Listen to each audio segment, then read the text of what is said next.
당신은 지금 우연히 이 영상을 보고 있는 것이 아닙니다.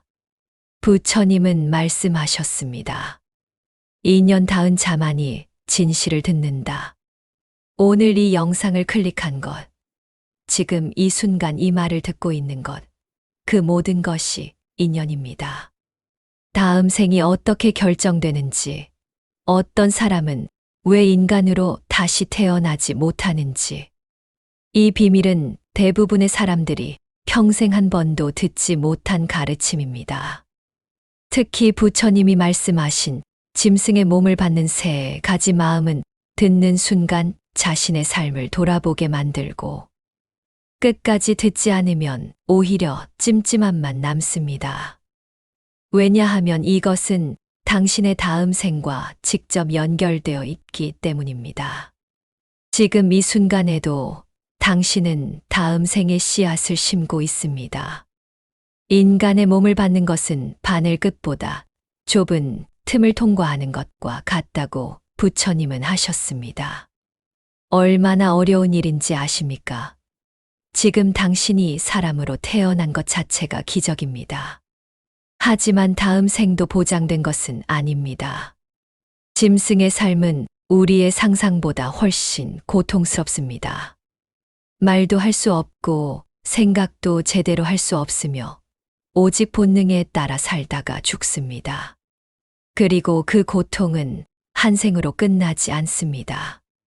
수백 생, 수천 생 동안 계속됩니다. 하지만 지금 이 순간이 당신의 다음 생을 바꿀 수도 있습니다. 이 영상은 두려움을 주기 위한 이야기가 아니라 업을 바꾸고 윤회를 끌어올리는 가장 빠르고 정확한 길을 알려주는 안내문입니다. 지금부터 들려줄 세 가지 공통점은 단순한 경고가 아니라 당신의 삶을 지켜주는 부처님의 자비로운 경책입니다. 끝까지 듣고 나면 오늘 하루의 마음 씀씀이가 얼마나 큰 힘을 지니는지 알게 될 것입니다.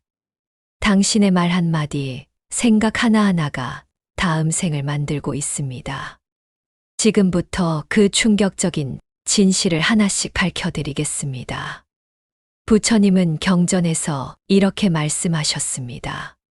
탐욕이 많은 자는 허기의 괴로움으로 태어난다.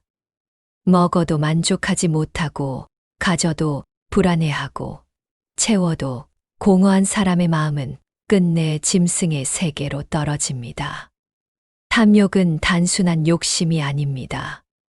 남보다 더 가지려는 마음, 비교하며요. 불행해지는 마음, 욕망을 위해 타인의 삶을 무너뜨리는 마음이 모두 탐입니다. 탐은 인간의 이성을 흐리고 본래의 지혜를 가립니다. 그래서 다음 생에서 인간의 몸을 받지 못하고 본능에 휘둘리는 존재로 태어나게 됩니다. 탐이 강한 사람은 현재의 만족을 모르고 늘 결핍 속에 살아갑니다. 아무리 많이 가져도 행복하지 않습니다. 왜냐하면 탐욕은 채울 수 없는 구멍이기 때문입니다. 마음속 빈틈을 채우려다 오히려 더 큰 공허에 휩싸이고 그 공허가 다시 욕망을 부릅니다. 악순환입니다. 이렇게 축적된 탐의 업은 윤회를 아래로 끌어내리는 가장 무거운 짐이 됩니다. 특히 요즘 시대는 탐욕을 부추깁니다. 더 많이, 더 빠르게, 더 크게를 외칩니다. SNS에서는 남의 삶과 끊임없이 비교하게 만듭니다. 그 속에서 우리는 모르는 사이에 탐의 업을 쌓고 있습니다. 하지만 여기 희망이 있습니다. 지금 이 말을 듣는 순간부터 탐욕을 알아차릴 수 있다면 업은 즉시 가벼워집니다. 알아차림 자체가 수행입니다. 아, 내가 지금 탐욕에 빠져 있구나. 이것을 아는 것만으로도 업은 멈춥니다. 탐을 버리면 복이 들어오고 버리지 못하면 복이 빠져나갑니다.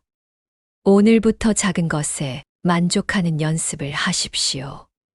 가진 것에 감사하고 없는 것을 탐하지 마십시오. 그것이 다음 생을 지키는 첫 번째 열쇠입니다.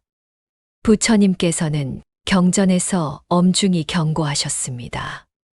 성내는 마음에 사는 자는 어둠 속에 다시 태어난다. 분노의 업은 짐승의 세계와 가장 가까운 파동을 가집니다. 순간의 화, 오래된 원망, 마음 속에서 되살아나는 미움은 모두 업장을 무겁게 만듭니다.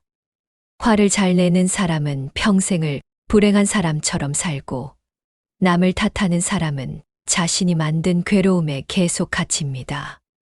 분노는 마음을 태우고 인연을 끊고 복을 마르게 하는 독입니다.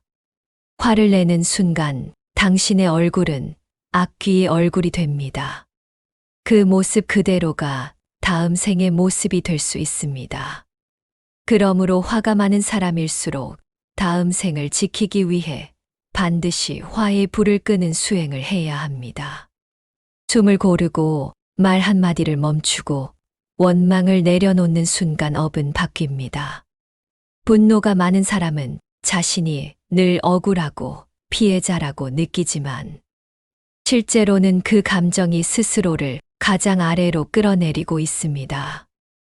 원망은 상대를 벌하는 것이 아니라 자신을 벌하는 것입니다. 독을 마시고 상대가 죽기를 바라는 것과 같습니다. 결국 죽는 사람은 자신입니다. 자비의 마음을 일으키면 분노의 업은 순식간에 약해집니다.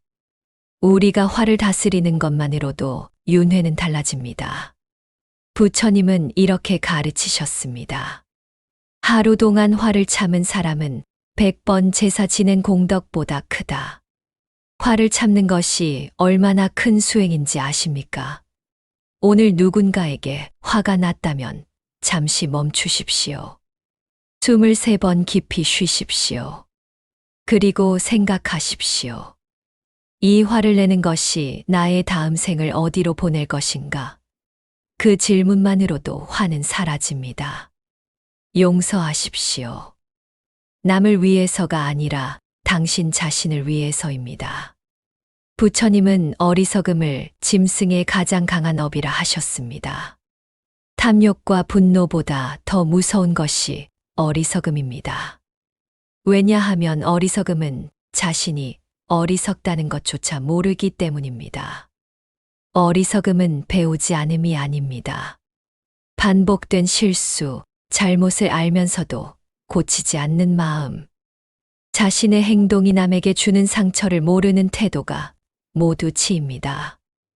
나는 원래 이런 사람이라며 변명하는 습관도 어리석음의 업을 키웁니다.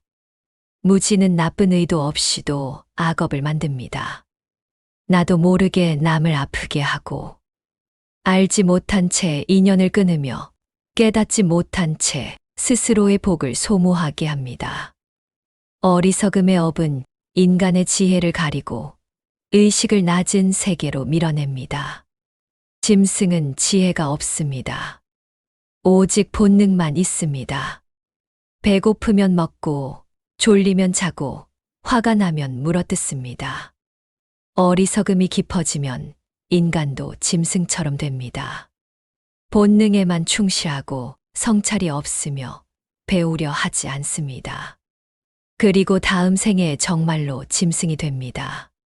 하지만 무지를 알아차리는 것, 그리고 배우려는 마음을 내는 것은 강력한 복이 됩니다. 부처님은 말씀하셨습니다. 스스로 무지함을 아는 자는 이미 지혜에 들어선 자다. 지금 이 가르침을 듣는 순간 이미 업은 바뀌고 있습니다.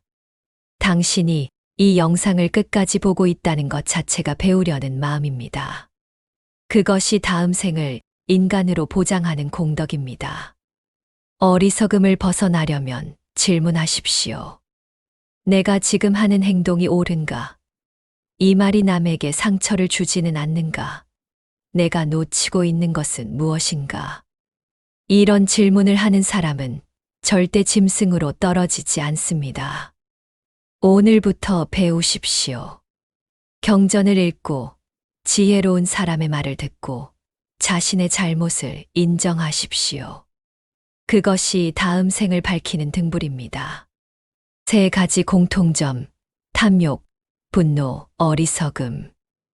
이것은 짐승의 세계를 만드는 마음이지만 동시에 인간의 세계로 올라오는 길도 바로 이 마음에서 시작됩니다. 왜냐하면 악업을 멈추는 순간 선업이 싹 트기 때문입니다. 오늘 단 한 번이라도 탐을 버리고 화를 삭히고 어리석음을 알아차렸다면 당신의 다음 생은 이미 다른 방향으로 움직이고 있습니다. 부처님은 말씀하셨습니다. 마음이 바뀌면 세계가 바뀐다. 지금 이 영상을 끝까지 들었다면 당신의 마음은 이미 변화의 문 앞에 서 있습니다. 이제 선택은 당신의 몫입니다. 오늘 밤 조용히 부처님의 이름을 부르고 선한 마음을 일으키십시오. 그것이 다음 생을 지키는 가장 빠른 수행입니다. 윤회는 먼 이야기가 아닙니다. 당신의 다음 발걸음, 다음 말, 다음 생각이 바로 다음 생의 씨앗이 됩니다. 오늘 그 씨앗을 복으로 심으십시오. 탐욕이 일어날 때 감사로 바꾸십시오. 분노가 치밀 때 자비로 바꾸십시오. 어리석음을 느낄 때 배움으로 바꾸십시오. 이 세 가지만 실천해도 당신의 다음 생은 보장됩니다. 부처님은 우리에게 두려움을 주려는 것이 아니라 희망을 주려고 이 가르침을 전하셨습니다. 지금 이 순간부터 당신은 다시 시작할 수 있습니다. 과거의 업장이 아무리 무거워도 지금 이 순간의 선한 마음 하나면 충분합니다. 한 걸음씩 나아가십시오. 오늘 하루 탐욕 없이 살고 화내지 않고 살고 배우는 마음으로 산다면 그것이 바로 성불의 길입니다. 이 영상이 당신에게 닿은 것은 인연입니다. 이 인연을 헛되이 하지 마십시오. 좋아요를 누르고 구독하여 더 많은 사람들과 이 가르침을 나누십시오. 그것 또한 큰 공덕이 됩니다.